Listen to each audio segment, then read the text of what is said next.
begin this video by saying that every day now in Nigeria, you hear one bad news or another.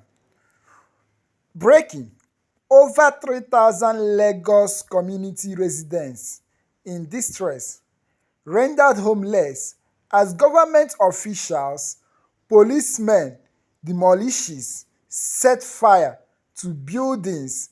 Sahara reporters. This is very, very wrong. Nigerians today are suffering from the hardship of the current government led by APC. And now, this news is also coming out now. Remember yesterday on the Arise television, where Rufai was saying, if you are earning within 400, 500, 600,000 naira, you can't live in Lagos.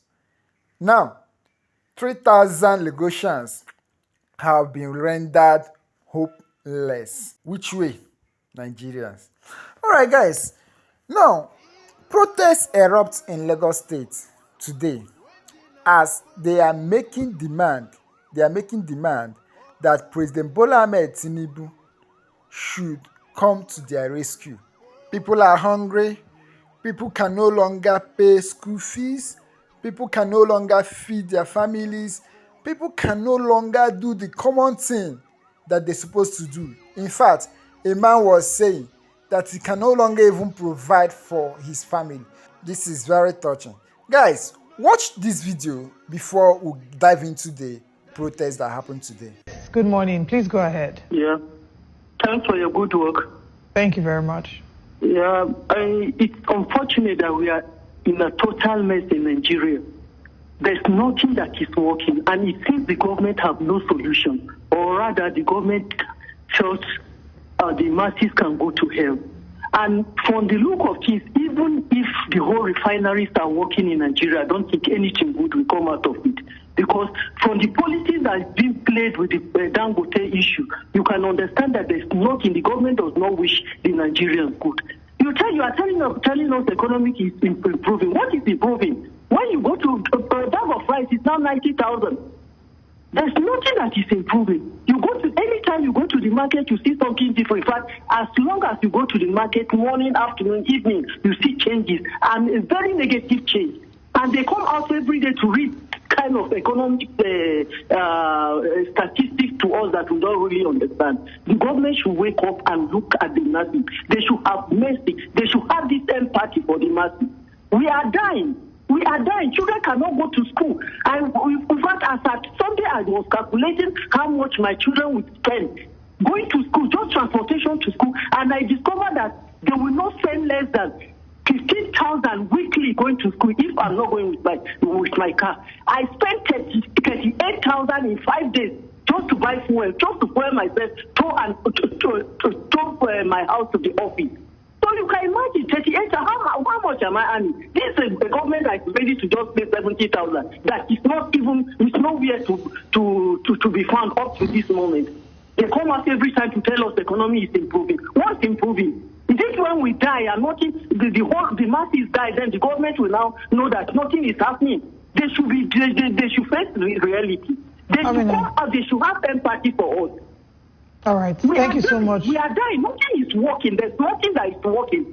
All the schools, every school have increased. School where you pay 150 now is 200, 250.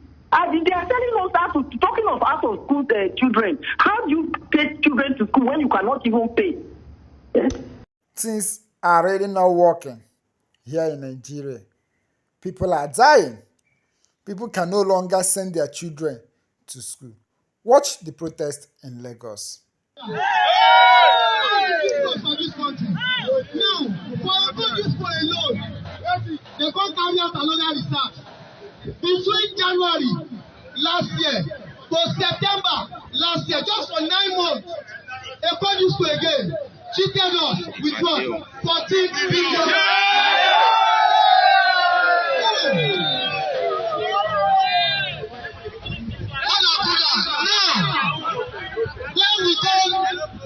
Observe, say they're going to introduce 2 bills to us. We ask them, why are they introduce 2 bills? The first way they lie, they say, they won't give us prepaid meter.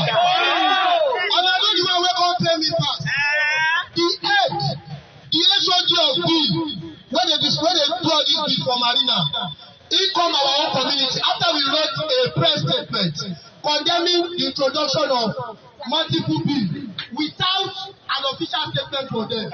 Wetin the man lie for us to say na NEC na him give them the right to dey issue double bill. But I can tell you, we have done our own research. We have even contacted trade union congress. We have contacted Nigeria Union of Electricity Employees, and we have also contacted some of our lawyers. And they have told us that the double billing na lie. So today, the major reason why we are here, we don't come here to fight. We don't come here to destroy their property. We don't come here to kill anybody. We are only here to tell them that the meeting where they get with us, but for our Jeremy Fellow, the CDC and the CDA, they don't tell them, say, anybody who don't pay for your own bill, they don't get right to do anything. Disconnect them. And that new bill, we they reject them. We don't go pay them. Because they don't compile English on top of that bill. Now if they say they want to kill us for this country, never bill, they increase them. Fuel, they increase them. Food price, they increase them. School fees, they increase them. Outfit, they increase them. They want to kill us. So, like I said, the major point where we do today, what we want to tell them, the line where come around, the entry for bill from Marina, he say, na NEC order them to issue. Why is our leaders heartless? Why is it that our leaders cannot have empathy? Even if you bought yourself into power, does it mean you should neglect the suffering of the people? Edolites, please shine your eyes. We all know that the nation is not favoring anyone. Please try to get your state right, just like the way Abians are rejoicing. Watch this video from Adam Soshomole and make your decision. But I want to begin by publicly on this occasion, because I am not sure, they say what you can do today, don't postpone it to tomorrow. Yes, sir. To publicly acknowledge your support for me in 2007, 2008, without which I will never have become the governor of this great state. I also want to publicly acknowledge your advice, which you gave to me as a father, and all of those things you did, some I know, some I will not even know, without which my tenure in the job would have been possible. And yet, as a Catholic, I want to confess that I must have done a couple of things which I shouldn't have done when I was a governor here. And at 90, it is only fair that I ask you to forgive me any of those things that I did that would have imitated such a good father. But that is the problem of having too many children. You have the short ones, you have the tall ones. You have the big ones, you have the smallish ones. And the small ones turn out to be one of those that causes many. But God knows I've always told Pastor, I want opportunity to say to a servant of the universe, I'm sorry for any of the things I said, knowingly or unknowingly, or any of the things I did that the father should never have done, that the son should never have done to a father. On the occasion of your 90th birthday, I ask for your forgiveness. And I pray you forgive me. For some time, the only way to avoid some children doing the things you don't like is not to have a child. Because then they will offend you. What you have as many children as God has blessed you with, some of them will do things that irritate. People meet that have few children, sometimes I wonder why they do the things I do not approve of. But having said that, I'm believing that you have forgiven me. I feel now able to reunite and hug my own brother, Lucky Igbeneghu.